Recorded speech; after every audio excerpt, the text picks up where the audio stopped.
sometimes we have that higher, sometimes lower, depending on the toxicity that we see.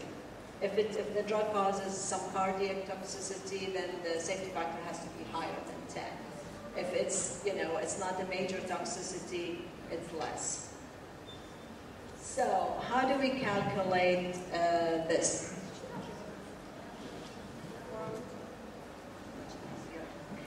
Okay, let's say we have those. We have a rat study and a dog study.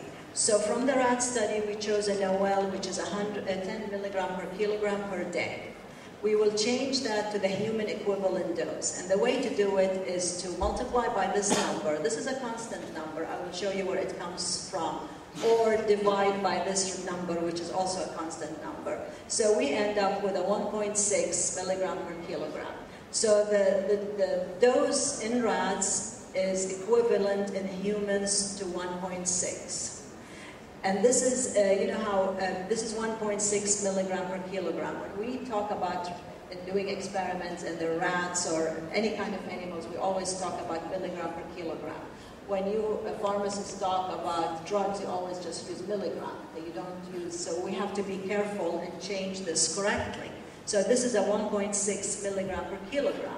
So we always considered a body weight of a human of 60 kilograms, and we multiply, so it's 97.2.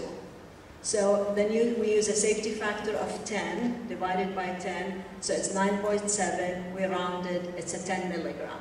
So from this NOEL, which just happened to be 10 here, it doesn't work like this all the time, 10 milligram per kilogram, we can start a clinical trial for a 10 milligram.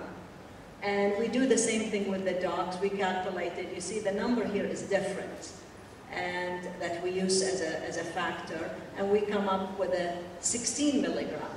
Since we have 10 and 16, to be more conservative, we will use the 10. So the clinical trial could start by giving a human 10 milligram.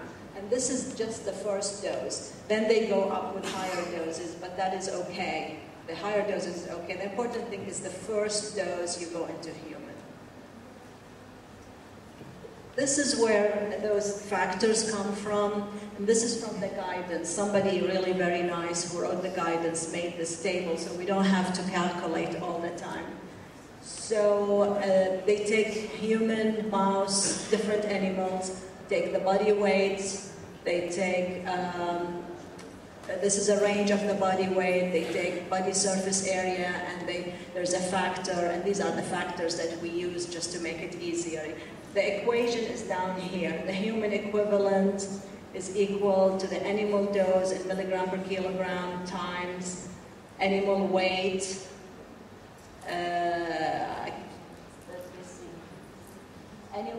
Animal weight divided by human weight to the power 0.33. So instead of doing this every time, we just take those factors and use them to calculate the dose. So now when we look at all this data and we're fine, we found a NOEL, we calculated the dose, we don't have major toxicity, we will tell the sponsor that they can go ahead. Or we don't tell them anything, they will go ahead. If there are any problems, we will have to contact them. Okay, this is the same.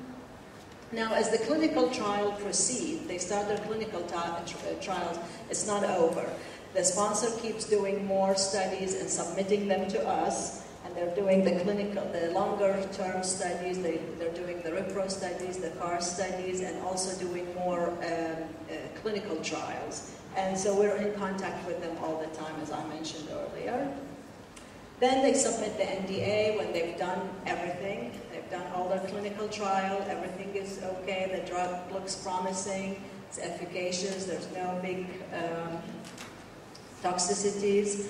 And our part as PharmTox by then is nearly done, because all the animal data comes early. Our part at the end is writing the label.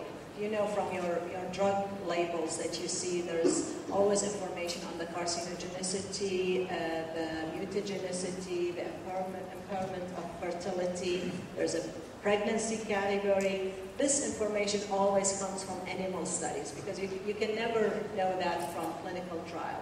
So this is our part, is to look at the animal studies, review them, and make sure that the right information gets on the label. Okay, and then by then, if everything is okay, the drug gets off the market. If there are, any major things at the end for farm tox, the only major thing would be maybe the results of the CARS studies are not really good for this drug, and then it might not get on the market. But by then, if any problem should have been solved. And this is our new building. This is just part of the building where the commissioner sits. And behind it is different building. The idea now is to have FDA all, except for foods, all on one site. And thank you. Thank you. Okay, we have only time for one question.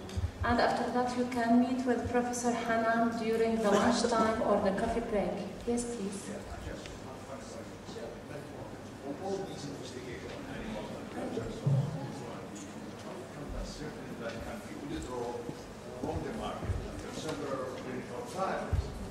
Well, there's still some things don't. Well, the question was, if you didn't hear it, with all those experiments and all this work, how do they still pull a drug off the market?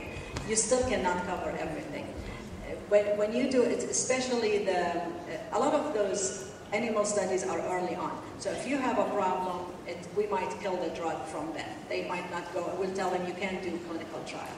Let's say everything was fine with the animal. They did clinical trials. They're using, compared to the population, they're using few numbers. And some toxic effects don't show up until you use maybe thousands and thousands, until you use millions of people.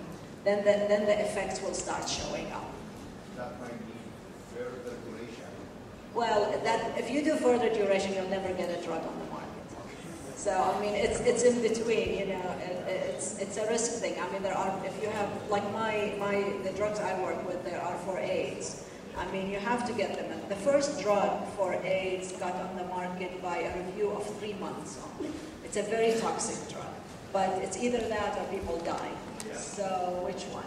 But then you have other drugs, for example, like Vioxx. Vioxx had to be used for a long time before people started seeing the effects, the cardiac effect, and then it's actually the company who pulled it off the market. FDA didn't want it to be pulled off the market.